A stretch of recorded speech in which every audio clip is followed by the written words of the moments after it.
So veggies are rolling in from the garden right now, so what can you do with it? Well, what I like to do is whatever you have coming in, this is the same basic thing that you can do with all the stuff that you got coming in, all different stuff at all different times.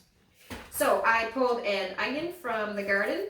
They're not quite ready, but they're big enough, so I decided to do that. So I'm just going to kind of peel it apart. I'm only using a little bit, depends on what you and your family like.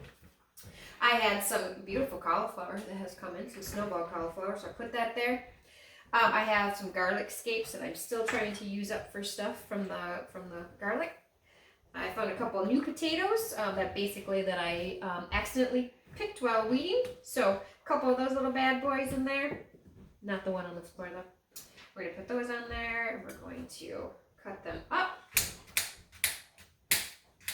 And normally I have beets, but this year I do not have fresh beets. So we just opened up a jar of canned beets. It'll work the same way. And then great way to use this up. Oh, we're going to do some zucchini too. Got to get rid of the zucchini. So we're just going to cut this in slices. So some stuff takes longer to cook, some doesn't. Like a zucchini would not take that long to cook compared to the potatoes. They're much more dense and hard to cook through. So you're going to want to think about that. So small potato compared to, that's going to take longer to cook compared to a zucchini slice. That's not going to take long to cook. So you're going to size them like that. Throw it all in the pan. Go ahead and put lots and lots of olive oil on here. Generously go ahead and apply that around there like that.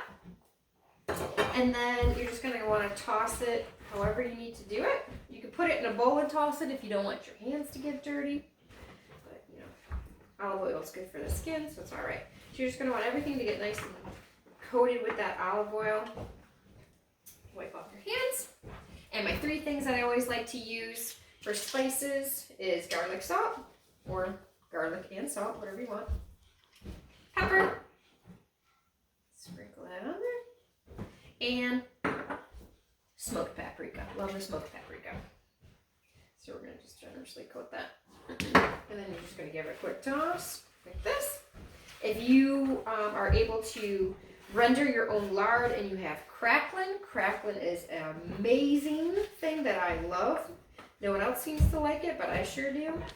To put in there, it coats everything as well. So I'm just going to coat it like this. I'm going to add my cracklin that I have frozen in the freezer. I'm going to go ahead and put this on the smoker that I have preheated to 400 for about an hour. You could also do it on a regular grill, about the same thing, or you can even put it in your oven for the same thing. So just kind of, watch the time, set it for a little bit lower than what you think, and then keep checking it. So that's what we're going to have for dinner, and some chicken in a crock pot. So enjoy, and you can use whatever veggies you want. Just cut them to appropriate size so they all kind of cook together. We're going to add beans later, my purple potted pole beans later, after, because they tend to brown, so we'll wait a little bit to add those. But there you go. So enjoy.